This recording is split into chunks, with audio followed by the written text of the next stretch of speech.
و تعالیٰ کبھی آزمائش کے لیے اس کے رزق میں تنگی کرتا ہے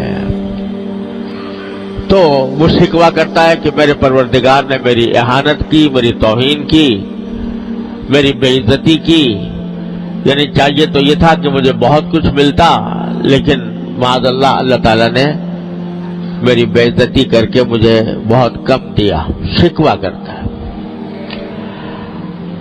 اللہ تبارک و تعالیٰ آگے یہ فرماتے ہیں کہ اگر یہ رزق میں تنگی آتی ہے تمہارے تو در حقیقت اس کی وجہ تمہارے خود اپنے تمہارے اعمال ہوتے ہیں۔ رزق میں تنگی کے دو مطلب ہیں۔ ایک مطلب تو یہ ہے کہ آمدنی کم ہو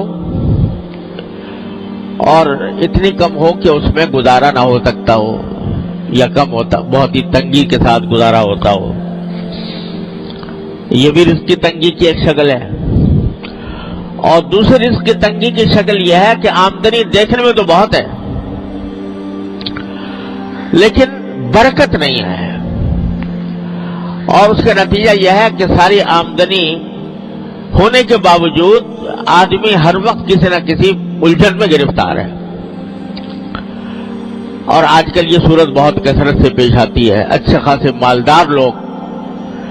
مالدار لوگوں کو جن کی آمدنیاں بہت زیادہ ہیں، ان کو بھی یہ شکوہ کرتے سنا کہ پتہ نہیں کہاں سے پیسہ آتا ہے، کہاں چلا جاتا ہے، اور نتیجہ یہ کہ پیسے کا اصل فائدہ تو یہ تھا کہ انسان کو راحت ملتی، انسان کو آرام ملتا، اطمینان سکون حاصل ہوتا، لیکن بجائے آرام اور اطمینان حاصل ہونے کے اس سے پریشانیوں میں اضافہ ہو رہا ہے۔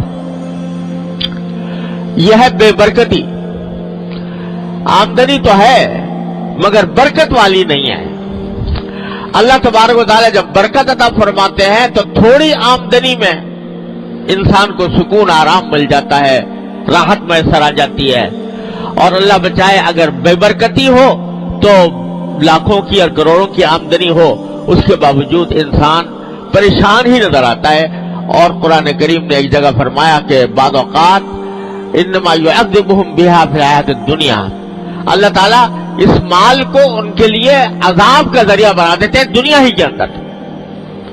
یعنی مال تو بہت ہے لیکن مال کی حصول میں، اس کی تلاش میں، اس کے جو سرگرداں ہیں تو اس میں دن کا چین میسر ہے، نہ رات کا آرام میسر ہے، نہ بیوی بچوں کے ساتھ وقت گزار سکتے ہیں، نہ اپنے گھر والوں کے ساتھ اطمینان کے ساتھ بیٹھ سکتے ہیں، راحت میسر نہیں۔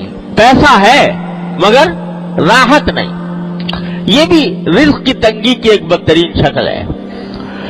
تو اللہ تبارک و تعالیٰ دونوں قسم کی تنگیوں کا، اس میں الفاظ جو ہیں دونوں قسم کی تنگیوں کے کو شامل ہیں کہ چاہے آمدنی کم ہو یا آمدنی میں برکت نہ ہو، دونوں کی وجہ در حقیقت یہ ہے کہ تم لوگوں کے حقوق ضائع کرتے ہو۔ لوگوں کے حقوق کیا ضائع کرتے ہو؟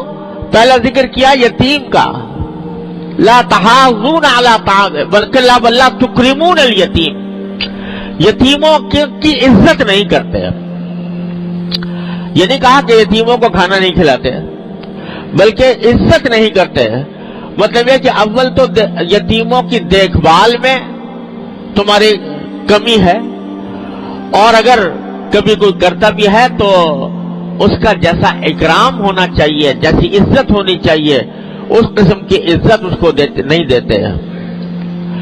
وَلَا تَحَاضُونَ عَلَىٰ طَعَامِ الْمِسْكِينِ، دوسرے لوگوں کو بھی کوئی ترغیب نہیں دیتے کہ تم مسکینوں کو کھانا کھلاؤ، مسکینوں کے حاجتوں کو پورا کرو۔